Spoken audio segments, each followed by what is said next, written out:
are those people thinking? Nuclear hot seat, what have those boys been drinking? Nuclear hot seat, the corium is sinking. Our time to act is shrinking, but our activists are linking. Nuclear hot seat, it's the bomb.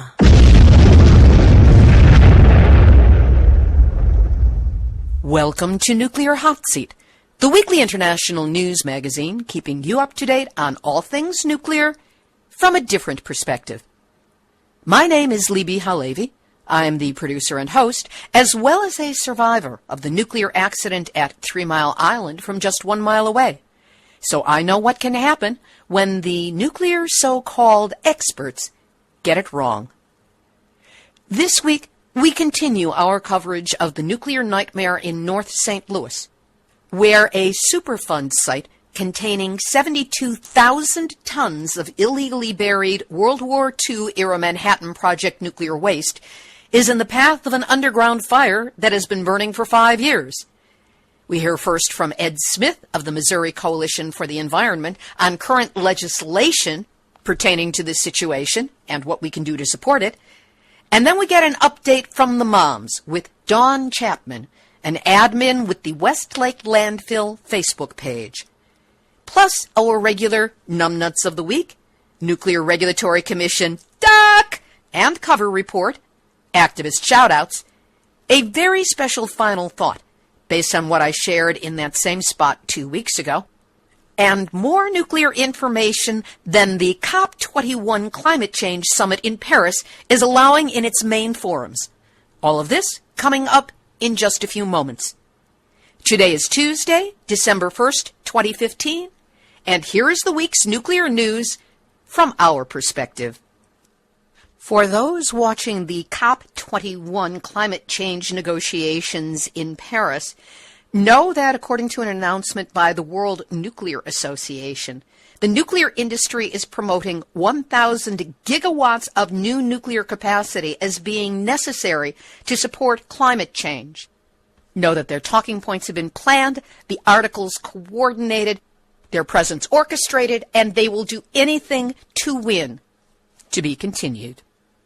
Interesting series of articles about Australia have been showing up. On October 16, 15 tons of nuclear waste sailed from France for Australia, despite protests from environmental campaigners who said they were concerned about deficiencies in the vessel. It made it there on time on November 27th, but then the question arises, where does all that waste go? Well, in March of 2015, Australia called for nominations of sites from any landholder, quote, to store Australia's intermediate-level radioactive waste and dispose of low-level waste. 28 sites were nominated. It's down to a short list of 6 in 3 states and the Northern Territory, and a decision is expected by the end of 2016. The new storage facility is expected to be ready by 2021. But there are protests at Sally Flat in Australia, which is 216 kilometers or 162 miles northwest from Sydney. One of the nuke waste dump sites still under consideration is right next door to a hereditary family of merino sheep farmers who fear that raising sheep next to a nuclear waste dump could put their livelihoods at risk, and they are not being quiet about it. Ironic because the owners of the sheep farm, the Rayner family, had just signed up to become a sustainable operation and had to meet stringent criteria. Now they say, what will we do? You can't just pack 2,000 sheep up and move. And Australian indigenous groups pulled out of Sydney's climate march when nuclear power came to the party. Redfern Aboriginal Tent Embassy and SOS Block Australia Sydney boycotted the march, claiming the Aboriginal community didn't support the nuclear movement. There are currently plans to dump nuclear waste and mine uranium from traditional lands, which are also connected to forced community closures. We're working on a full report from Australia on all the situations there and hope to have it for you early next year. In the UK, cracks have been discovered in bricks which make up the core of one of 2 nuclear reactors at the Hudderston B power station in Ayrshire. But owner-operator EDF Energy says not to worry because the cracks appeared as expected. Like that makes a difference? The facility is 39 years old, and its working life has already been extended to 2013, well beyond its planned closure date. 65 Canadian and U.S. public interest groups have sent a joint letter to the Canadian Federal Minister of the Environment and Climate Change, urging her to reject Ontario Power Generation's bid to bury radioactive wastes right beside Lake Huron. A decision statement is due by December 2nd under the Canadian Environmental Assessment Act. Here in the U.S., we will catch up with the West Lake Landfill during our interview segments. In addition to West Lake, the nuclear industry's dirty little secret, radioactive waste, keeps popping up. On November 19th, a tractor-trailer carrying radioactive hazmat suits from 3 Mile Island in Pennsylvania crashed in Maryland, near Hagerstown. The state of Nevada has warned the federal government that radioactive well water contamination could threaten some 1,400 people in a rural farming community if federal regulators allow the nation's deadliest nuclear waste to be buried in the Nevada desert at Yucca Mountain. Tennessee officials have been raising concerns about the U.S. Department of Energy's plans for a new nuclear landfill at Oak Ridge, which is already a Superfund site. A newly introduced House bill would amend the Nuclear Waste Policy Act of 1982 to authorize the Secretary of Energy, Ernest Moniz, to enter into contracts for the storage of high-level radioactive waste and spent nuclear fuel.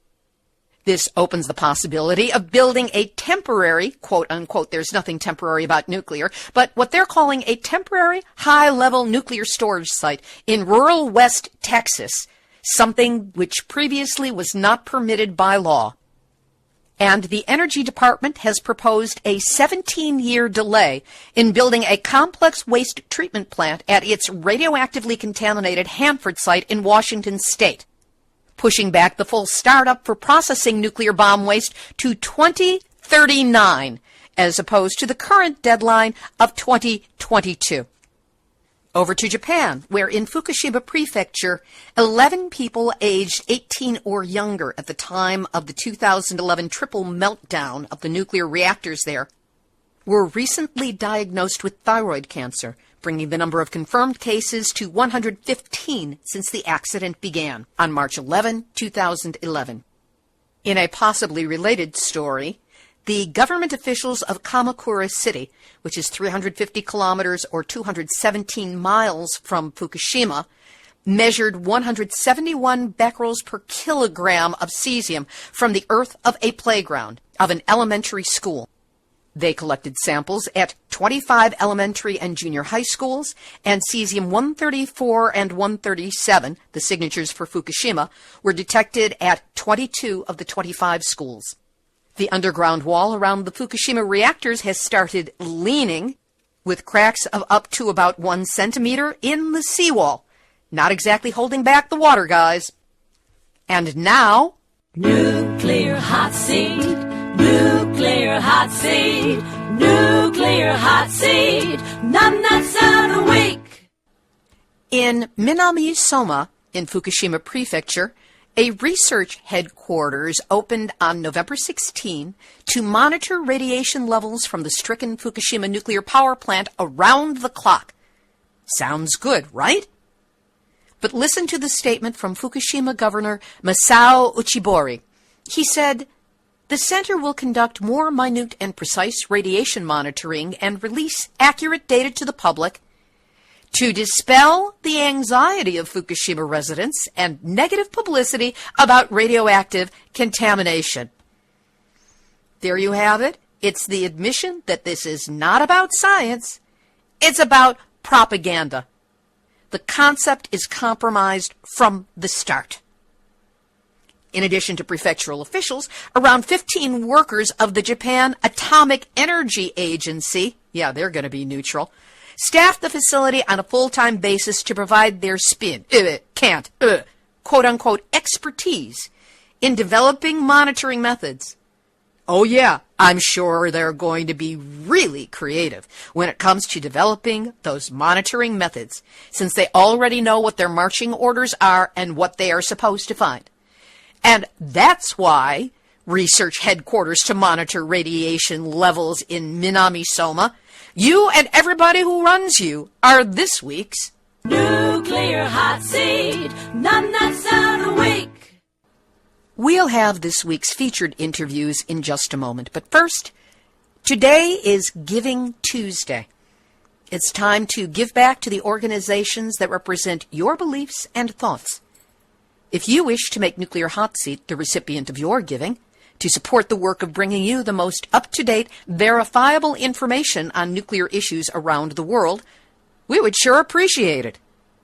To donate, go to nuclearhotseat.com and click on the big red donate button.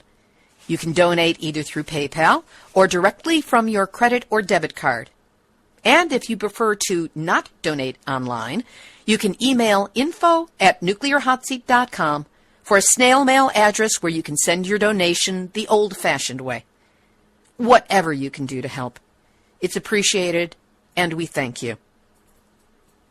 West Lake Landfill is a Superfund site in North St. Louis that contains 72,000 tons of illegally buried World War II-era Manhattan Project nuclear waste. Even worse, that rad waste is in the path of an underground fire that has been burning for 5 years and cannot be put out. During that time, the past 5 years, the whole shebang has been under the supervision of those so-called experts at the Environmental Protection Agency, the EPA.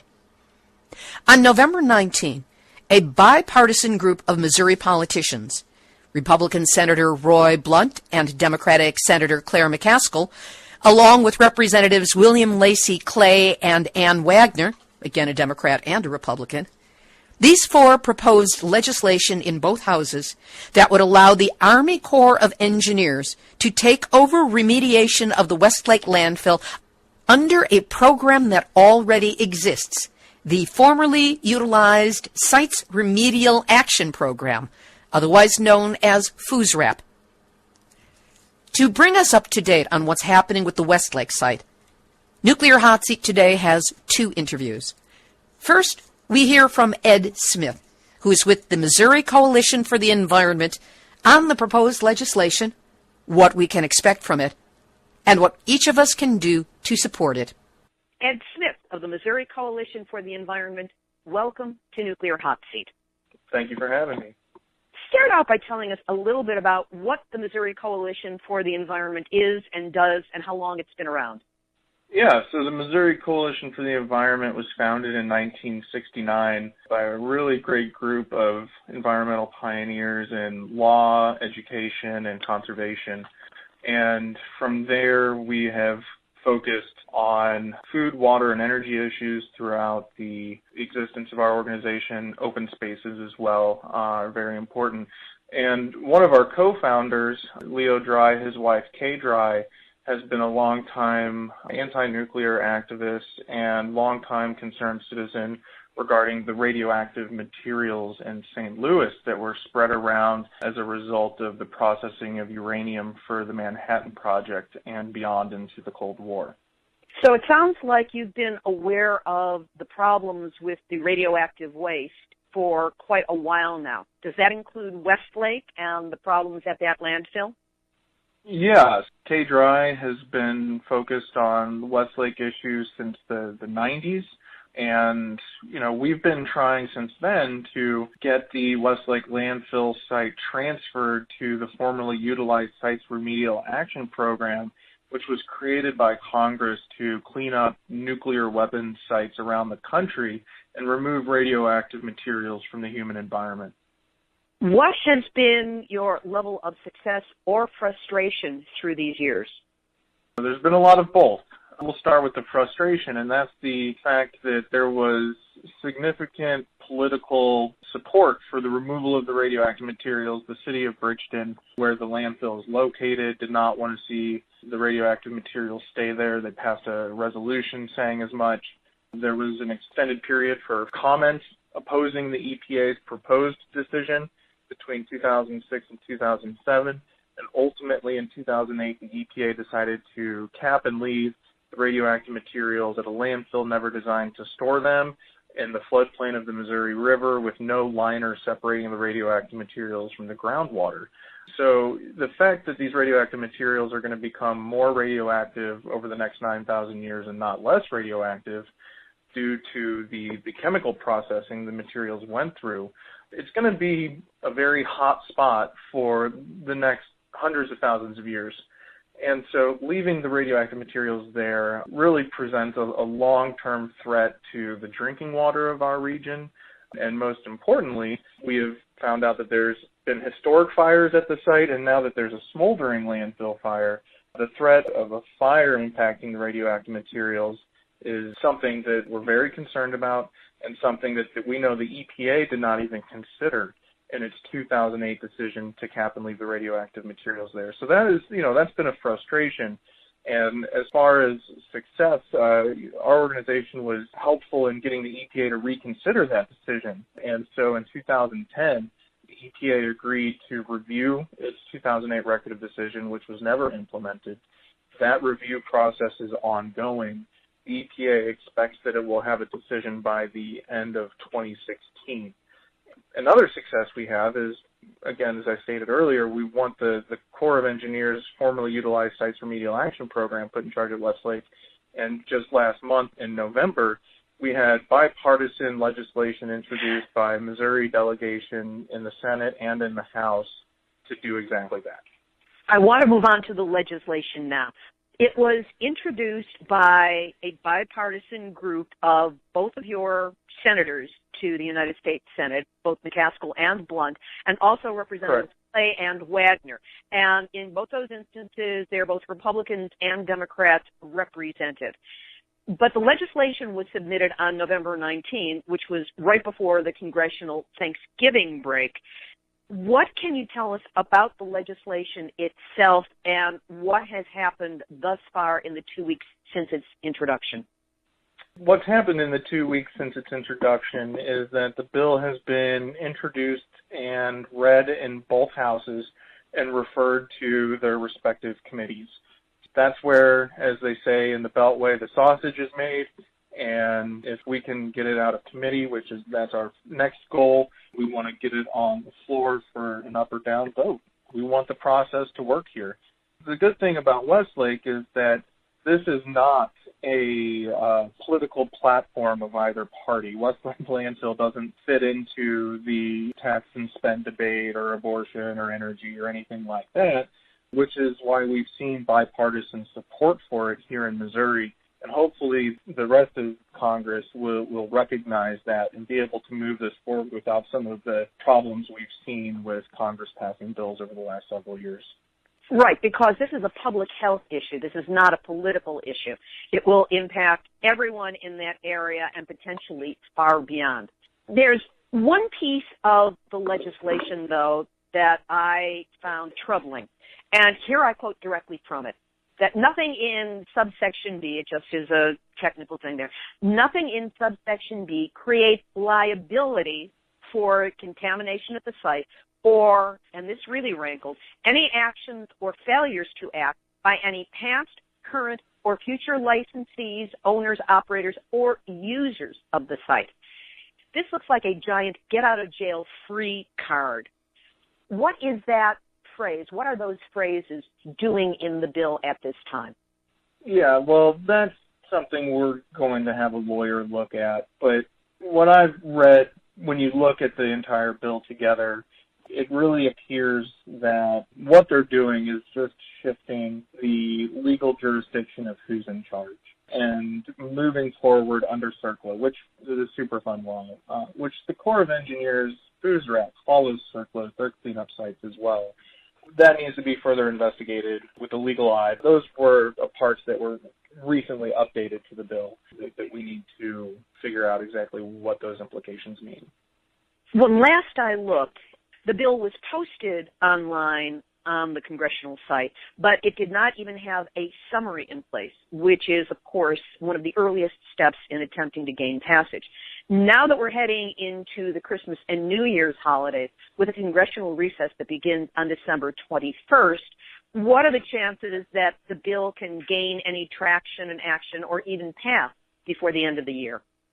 I'm not going to speculate about what Congress can do before the end of the year. You know, our goal is to engage the folks on the committee, make sure that we're getting our voices heard. There's been a lot of opposition from Republic Services, the landfill owner, to this bill. They started running radio advertisements in St. Louis and mid-Missouri opposing this legislation. If that part that you were mentioning earlier was a get-out-of-jail-free card or get-out-of-paying-free card for Republic Services, I don't think they'd be running radio ads against this bill. This brings up the question, is it realistic that this bill can pass in time to provide FUSRAP the chance to come in and make a difference to the people of North St. Louis, given not only the radioactive waste, but the encroaching fire? Yes. First of all, our goal is to get this passed before the presidential election. We think that's doable. This is the best shot that we have to get an independent second opinion about what should be done with the radioactive materials at the landfill. It's our opinion that they should be removed, but putting the Corps of Engineers in charge doesn't guarantee the removal of the radioactive waste.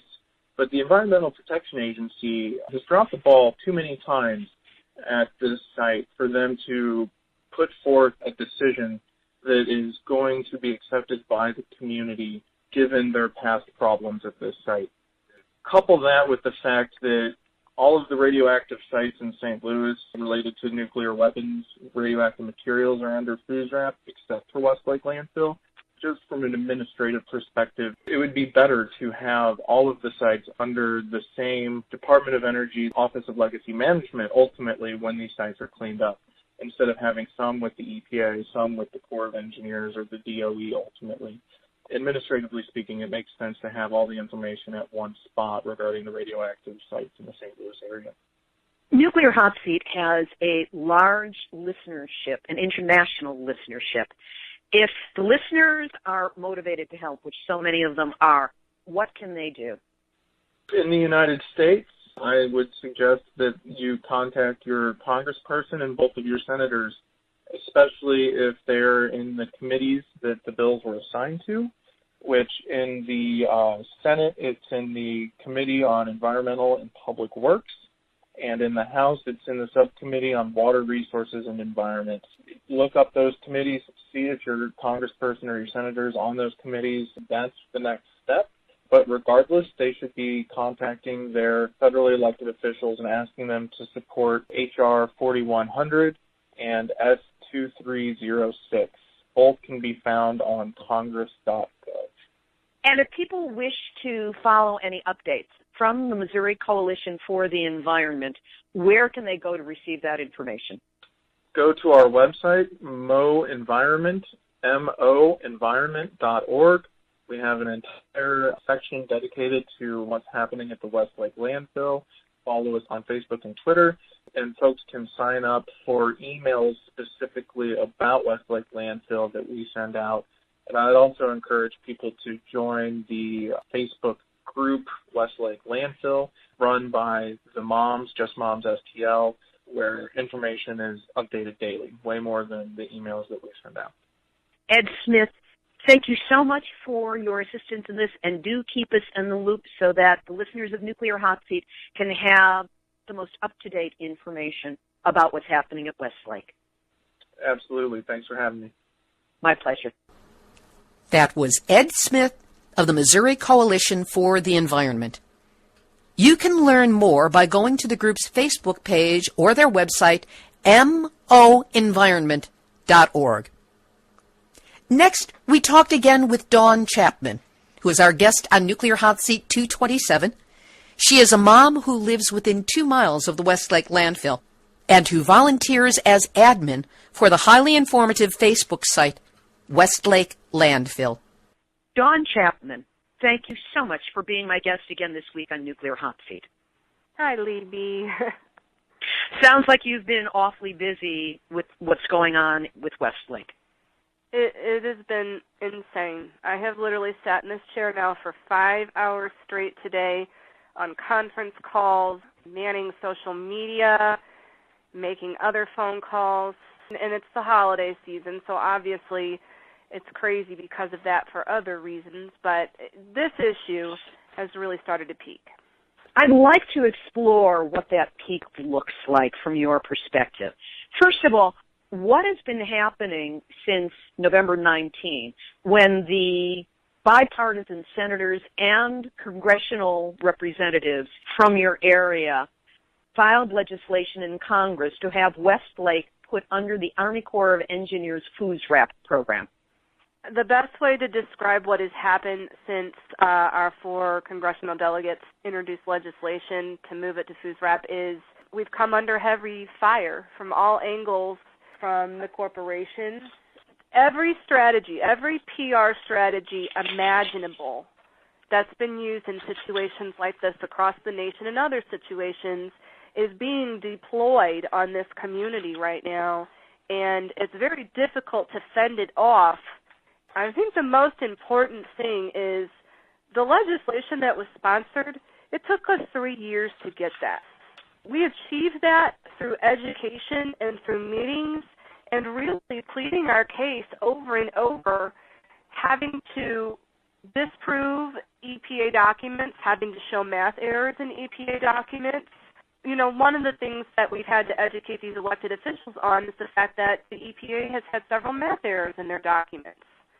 There are documents with cover letters that say one thing, and the actual 800-page document says something completely different.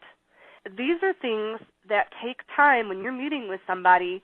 You know, no elected official in their right mind is going to read through an 800-page document. Basically, a mom has to go sit in front of one of their lawyers or their policy advisors and walk them through the mistake. That takes time. We have gotten all of our elected officials to agree that the accumulation of errors at this site by EPA is so numerous and that this site is so botched that it really does need the Army Corps of Engineers and their FUSRAP program to come in and take a fresh look at this site and figure out what in the world should happen. Do you think those mistakes are based on the EPA's incompetence, or might there be an intentionality behind it? You know, I'd go both ways on that. Some of it seems so ridiculous, some of these mistakes. And at the same time, others, I'm sorry, hold on one second, Libbe. Go ahead. We'll just restart your answer, not a problem. I'm so sorry. That was my husband real quick. I apologize. Oh, it's only your husband. Life goes on here. Life goes on here. But no, which is the way it should be, and let's take a beat. And the question was whether you think the mistakes were based on the EPA's incompetence or whether there was some aspect of intentionality to it. I go back and forth on whether the mistakes were deliberate or not, or it was incompetence. I mean, overall, I don't care. Those mistakes have consequences, but in the back of my mind, I think it's a little bit of each. And I think that one of the main problems is that some of these documents are very old, and these people who read them, they're not in the job very long. They leave. The next person comes in. No one person has read everything on this landfill. It's simply not possible. But at the same time, they did pass a record of decision at this site in 2008 that was then abandoned because they didn't consider all options. You know, all these mistakes that I'm talking about were found after 2008. They were found within the past 3 years since Karen and I became involved in this issue. That is a real scary thought, that we could have had a record of decision that was already implemented on a site that wasn't fully characterized. And what does a record of decision consist of? What should that 2008 record of decision lead to? Well, you know, the 2008 record of decision was to cap the site with 3 feet of clay and rock. So basically put that over the top of radioactive waste, even though much of it is still sitting in the groundwater. The National Remedy and Review Board, which is EPA's own review board, if you will, that reviews it when the cleanup at these sites hit a certain level, it triggers that review board to come in and look at it, and they determined that not all the options for what to do with the radioactive waste at this site were even looked at or considered. The important thing about that is not only were all the options not considered, but not once not once did they ever consider a landfill fire to be a risk. And obviously we have a giant one burning right now and has been for 5 years. That is an epic mistake to make. Again, when the EPA looked at long-term what solutions should happen at this site with the radioactive waste, as a risk, they never looked at the possibility of a landfill fire occurring. And the reason that is so erroneous is because this fire that's burning right now that everyone's talking about, this is the third fire. Really? We had 2 previous fires at this landfill. These are underground fires at the landfill. We have had 2 previous ones. None of them self-sustained and became as big as this one. They all burned out and fizzled out within a year or 2 or a couple of months, according to the documents. These other fires occurred under EPA's watchful eye at their Superfund site. When EPA made the decision to throw rock and dirt and some clay, about 3 feet worth, over the top of this radioactive waste and call it a day and walk away from this site and leave it there for all eternity like that, they already knew that this site had a history of 2 other fires. That should have been considered in a risk. These fires start in landfills. Everybody knows that, and yet it was never considered a possibility. And hence, now as we sit here, 2015, we are in a situation where we just so happen at that same landfill now to have a fire 6 football fields wide, 250 feet deep, burning within 1,000 feet of this radioactive waste. This situation, this landfill, these fires, this could have been avoided by EPA. The first fire they had in this landfill in 1992 and another in 1995, when that happened, it should have triggered an alarm in the back of the Environmental Protection Agency's head that said, we have the potential for something very dangerous to happen at this landfill. And yet, in 2008, they decided it would be okay, let's leave it there, throw some dirt on top of it, walk away, it can stay there for eternity, it can soak in the groundwater, nothing will happen. If you read the press release that our congressional delegation released with the legislation they introduced, Senator Roy Blunt, a Republican, said EPA has destroyed its credibility with this community. That is one of 100 reasons why. You get no argument with me about EPA's incompetence, because that's been about the most striking and consistent aspect of the Environmental Protection Agency, is the extent to which it does not protect the environment, and indeed seems to be on the side of the polluters whenever possible. Be that as it may, I'd like to look again at this legislation. Now, given how slowly Congress operates and the fact that we're at the end of the year, they go on break as of the 21st of December, what are your hopes that this legislation is going to pass in time to give you the relief that you and the others in your community deserve? Honestly, hope is all we have at this landfill right now. I mean, it is the one thing we hold on to, and we're trying to remain optimistic. This was a bipartisan effort. We'll see how bipartisan this effort really is. We'll see if everyone who signed that legislation really meant it. Because right now what they ought to be doing is they ought to be pulling in their allies. And certainly there are a lot of allies with this issue in Congress on both sides. The Democrats can pull their allies. And frankly, since we're talking about taking this site from the Environmental Protection Agency, the Republicans, given the spill in Colorado, there should be some ammunition there. But unfortunately, what's happening and what we're most concerned of is the PR effort that's been launched. I've seen tremendous pushback by Republic Services, which are the owners of West Lake. They've been framing this that they are the victims and that giving this to FUSRAP and the Army Corps of Engineers is a terrible idea that's going to cost money and put people at risk and blah-de-blah-de-blah. They even put together a social media site that I saw which allowed people to just put in their name and address, and there was an automatic message on that went directly to representatives and the senators saying, oh, please don't pass this legislation. It's a horrible idea. In other words, all of Republic's talking points. What kinds of things, including and beyond this, have you been dealing with in the PR battle? One of the tactics they're using is your classic divide and conquer tactic, because we do have other sites in St. Louis that have the same radioactive waste and are currently under control of FUSRAP and being remediated, and health effects there. And then we have West Lake, which is under EPA, which if this legislation passed, it would move to FUSRAP. And one of the things they're saying is, well, you know, you're taking away from their cleanup by passing legislation here at FUSRAP. And they're trying to take two groups of moms who are working as hard as we can and are so emotionally involved in this issue. We've had loved ones that have died and friends, and they're trying to pit groups against each other with drama that really doesn't exist. It's a very frustrating tactic, but the truth is we always knew that once this legislation was introduced, we would see these tactics.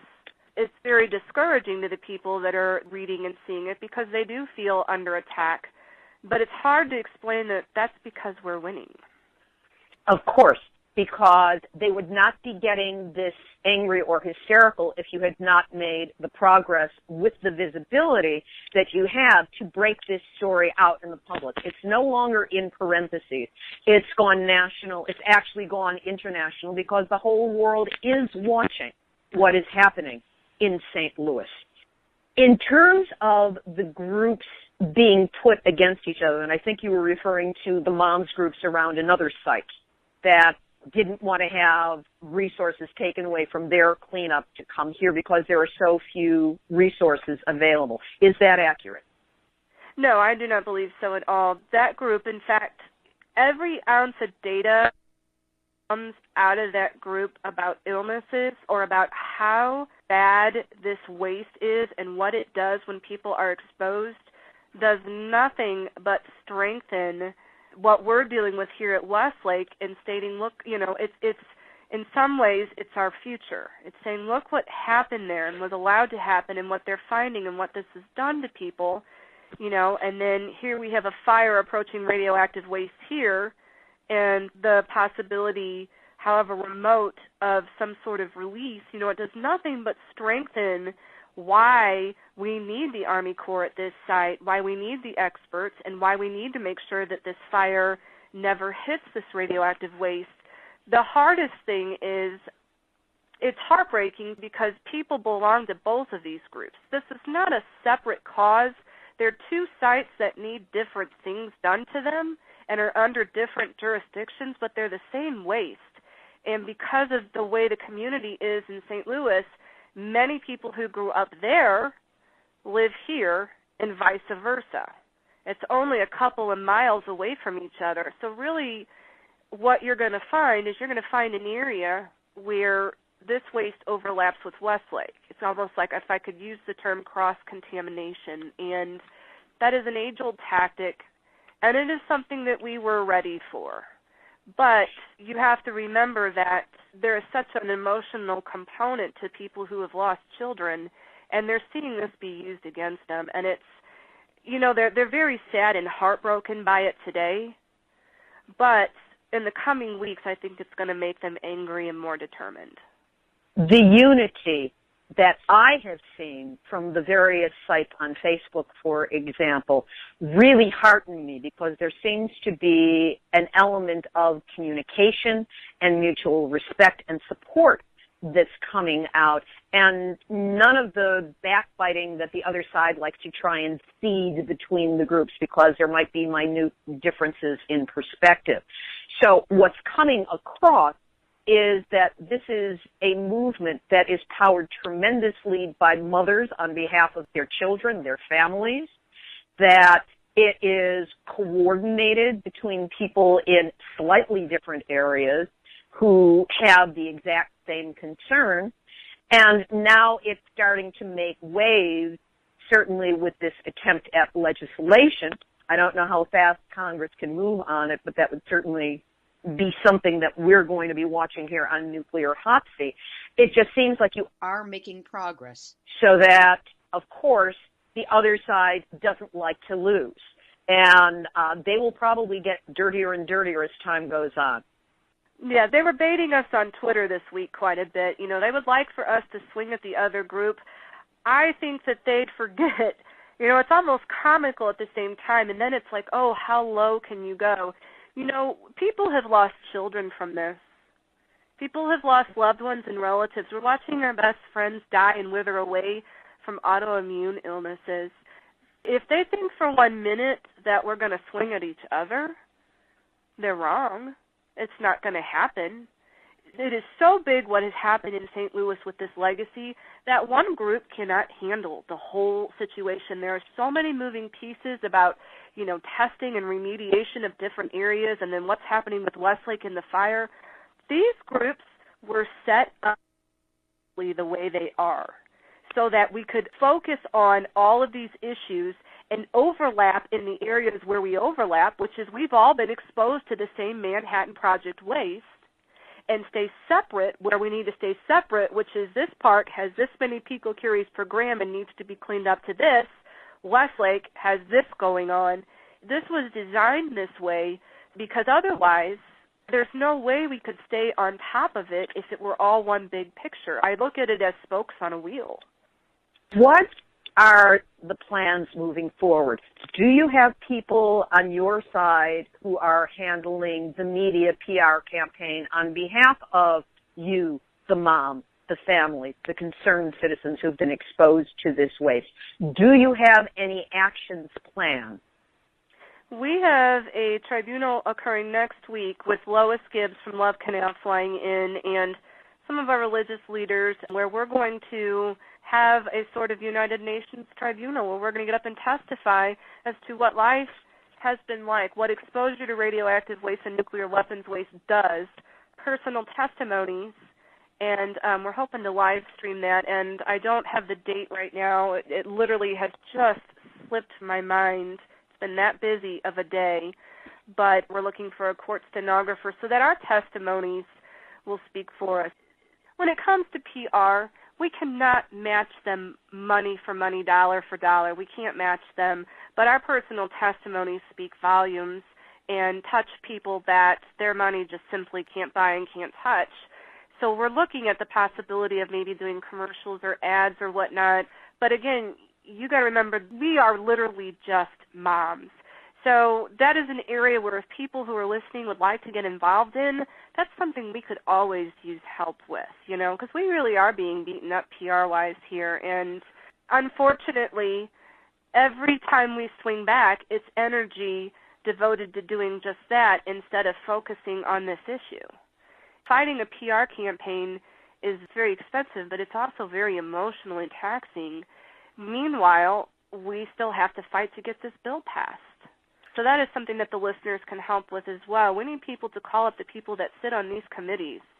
And I'll tell you, if you're listening and you have been affected by this type of nuclear weapons waste or any of these, I would really encourage you to call. You can get on our website, stlredwastelegacy.com, and pull up the people on these committees.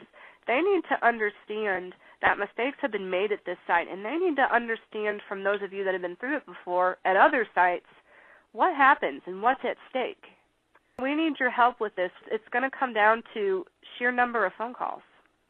Nuclear Hot Seat will, of course, have your list again of the congressional representatives and your two senators. We have that on the site under episode number 227, and it will be under this episode, number 232, because this is not a political issue. This is a public health issue. And if or when that fire hits that radioactive waste, which is bad enough all by itself. But with the inclusion of that fire, I don't know if anybody's taken into account the farmlands in the area, what that would do to crops, what that would do to the rest of St. Louis, what that would do to the Mississippi River. There are so many different ways that this could play out with enormous consequences that some eye-opening on the part of the media, I think, would go a long way towards giving you the leverage you genuinely need to get this bill passed, get the attention paid, and maybe get some investigation into the EPA and up what orifice they have stuck their heads to have been this incompetent for this long in such a serious situation. No, you're absolutely right. And I'm convinced that that's part of the problem. The amount of mistakes at this site are so enormous, and each mistake has its own consequence. And I think that is what the Environmental Protection Agency, and for that matter, the federal government, is worried about. This site really was that mishandled, and so many things have gone wrong at this site besides the fire that's going on right now. We do not yet really fully understand this site, and EPA will tell you that. They're currently characterizing the radioactive waste. Although they've had the site for 20 years, they're going back to the very beginning and recharacterizing the site because they know they got it wrong. You cannot do more starting from scratch than that. I mean, that is literally starting at the very beginning. What do we know about this site? Where is it all? What is it? And before you go saying what the risk is to the community and the surrounding area, you know, you have no business as ATSDR coming in and saying there's not a public health threat when admittedly you don't know what's there and how much of it. That is another key problem that we're seeing here, and unfortunately, these people around this community are smart. As you can see from the Facebook page, they have done their homework, and they can read, they can see through this ridiculousness, and unfortunately, it puts one more agency on their list of agencies that they don't trust. And so we have this column going now of all these people and all these mistakes at this site, and they're still accumulating. The Army Corps of Engineers and the FUSRAP, they're not perfect by any means, but they're the best that we have. And we have to get them up on this site to take a look at it and at least tell us how bad it is and what we have. We don't even have that now. And meanwhile, the fire continues to burn and the waste is still there and nothing has been moderated. Dawn, I appreciate you taking the time out on this extremely busy day. I don't know that you have anything other than extremely busy days lately. We're going to be in touch, and I've just learned that I am going to be able to go out to St. Louis. It's just a matter of figuring out an appropriate time and booking the ticket. So I will be having a chance to meet you in person, seeing the site, and seeing what I can do there to be of service To you and the moms. and the kids and everyone who is there. Well, we are very excited at the prospect of you coming out. You know, we call ourselves accidental activists at this point. It just kind of fell in our lap, and we don't turn away help because we can't afford to. We're living here, and it really is that serious of a situation. We get that, and you guys are doing a brilliant job. Don't ever call yourselves as just mom, because moms are the miracle workers of the world, and you guys are doing so much up over and above what a normal mom has to do. But you've got the respect of the world, and there's support out there. You're calling it to you, and we will do everything in our power to assist you in getting some kind of resolution on this situation, no matter how long it takes. Thank you, Libbe. For now, thank you for again being my guest this week, Dawn Chapman, on Nuclear Hot Seat. Dawn Chapman, who refers to herself as just a mom, lives within 2 miles of the West Lake Landfill and is admin for the Facebook site West Lake Landfill. If you haven't friended that site yet, you need to do so. Activist shout-outs. Yay! And a standing ovation to 2 high school seniors, Carolyn and Margaret. I don't know their last names or I'd let you know them. But Carolyn and Margaret produced a video on Westlake called Forbidden Knowledge, and they did it as a project for their English class. This video is a powerful edit of clips, individual interviews, personal stories, and archival footage. Really ambitious and very well done. You know, it makes me sorry that the Physicians for Social Responsibility film competition for young filmmakers has concluded for this year. But maybe next? The top prize was $5,000. We'll have Forbidden Knowledge up on the website nuclearhotseat.com, either on the videos page or under this episode, number 232. Here's today's final thought, and it is clearly the most important final thought I have ever offered on this show. 2 weeks ago, I made a mistake on this program. I singled out an activist for criticism, something I've never before done. I took the information that I based this criticism on from a story I read in Japan Times and some direct messages I received from other people. Those were my sources. But I did not take the time and do the research I should have done, and I deeply overstepped both propriety and taste. So my apologies to you, Dana Durnsford, for having spoken out inappropriately. You are clearly a motivated, passionate, anti-nuclear activist dedicated to the work in your own unique way.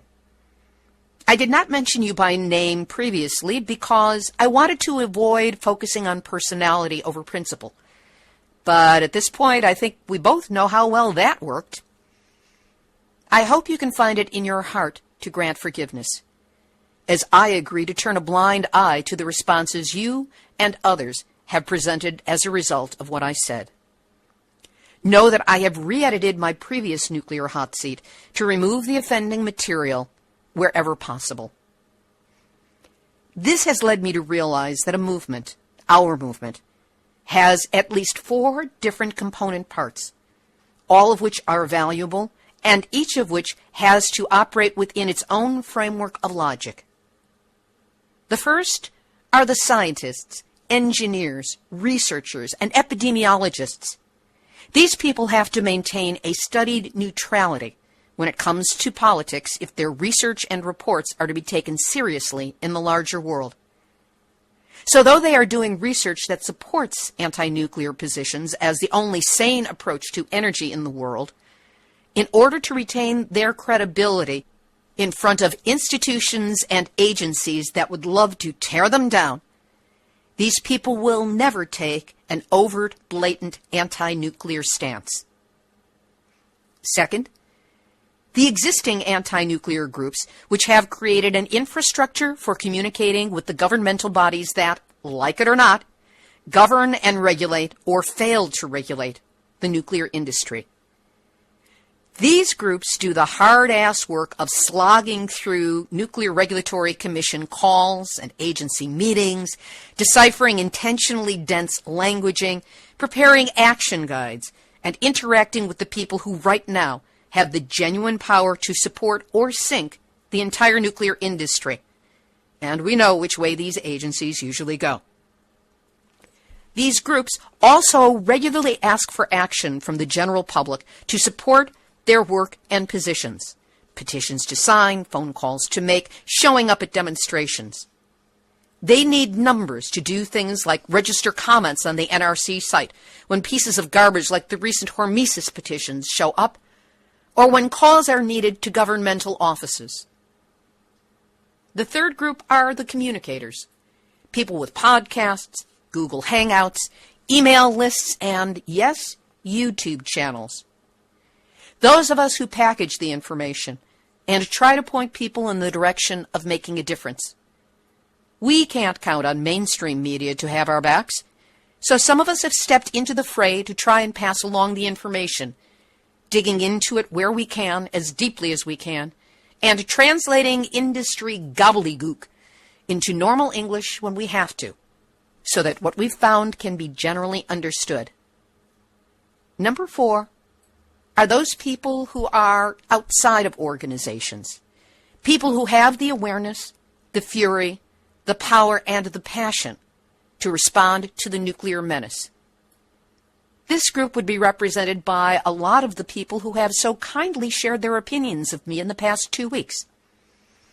These are individuals who, in their own way, take action that's not necessarily connected to a larger organization or a structure. What they do is good, but their work deserves to be so much bigger, stronger, more visible to the larger world so that it can make the difference that you intend it to do. So, Dana, just imagine how much more effective we can be if we blend this alternative, YouTube, social media savvy anti-nuclear community that follows you so closely with the establishment anti-nuclear community. What might we be able to accomplish as a movement if we could connect these two, not in criticism, but in cooperation. I can tell you it's the last thing those pro-nukers would want. I bet we could rapidly solidify into a unified anti-nuclear community that's a real force to be reckoned with. Now, clearly, Dana, you've spurred a lot of people to take action. You're obviously a highly inspirational leader. What would happen if we figured out how to coordinate and connect our actions in a productive way so that the world can't not hear about the anti-nuclear stance? We need to figure out how to be one solid, unified force against nuclear based on the recognition that we're all on the same side. For now, Dana, once again, I offer you my apologies. You and I might even have a further conversation to reconcile our differences and maybe even make some plans. It's not impossible. But I'll be honest. As long as certain videos and their comment streams remain online, I'm afraid that our conversation is not going to happen. So I invite you to step back from the firing line and take this as an opportunity to turn the can of worms I opened into some vermiculture composting. Help turn this unfortunate experience into something of ultimate value that can nourish this movement, our movement, into becoming something greater than the sum of its very different parts. The opportunity is there. The ball's in your court. I encourage you to go for it. Peace. This has been Nuclear Hot Seat for Tuesday, December 1, 2015. Material for this week's program has been researched and compiled from ENEnews.com, STLtoday.com, BigBendNow.com, KUER.org, USNews.com, WashingtonTimes.com, PennLive.com, KnoxBlogs.com, Erica Gray and Beyond Nuclear, WRVO.org, KSDK.com, KickNuclear.com, SkyNews.com, BuzzFeed.com, WesternAdvocate.au, BBC.co.uk, RT.com, AsahiShimbun.com, NHK World, JapanTimes.co, Asahi.com, The Misguided Fools Damaging Their Karma at World Nuclear News and the World Nuclear Association, the Nuclear Regulatory Commission, and the Nuclear Hot Seat community on Facebook, which you are all invited to like and stop blocking. Big thanks this week to Lonnie Clark, Byron DeLear, Sean Arkwright, Ian, Chuck, and Joyce, we get to rejoice, for your many examples of generosity of spirit and help with the stories. Theme music written by me, sung by Marilee Weber, accompanied by John Barnard, recorded at Winslow Court Studio in Hollywood. Nuclear Hot Seat is syndicated by UCY.TV and on StewWebRadioNetwork.com, formerly the Veterans Truth Network. Now we are syndicated in New Zealand by NewsSentinel.com. The show is also available on iTunes under podcasts, and the archive is available on the website, nuclearhotseat.com, on our YouTube channel under Nuclear Hot Seat Videos, and on iTunes. Nuclear Hot Seat is the activist voice on nuclear issues, so if you have a story lead, a hot tip, or a suggestion of someone to interview, send an email to info@nuclearhotseat.com. We are copyright 2015, Libbe HaLevy and Heartistry Communications. All rights reserved, but fair use allowed as long as proper attribution is provided. This is Libbe HaLevy of Heartistry Communications, the heart of the art of communicating, reminding you that the periodic table of elements uses Pu for the element plutonium because, and this is true, the scientists wanted you to know how bad it was, and that's why they called it Pu. See? We've all had our nuclear wake-up call. Now don't go back to sleep, because we are all in the Nuclear Hot Seat. Nuclear Hot Seat, what are those people thinking? Nuclear Hot Seat, what have those boys been drinking? Nuclear Hot Seat, the corium is sinking. Our time to act is shrinking, but our activists are linking.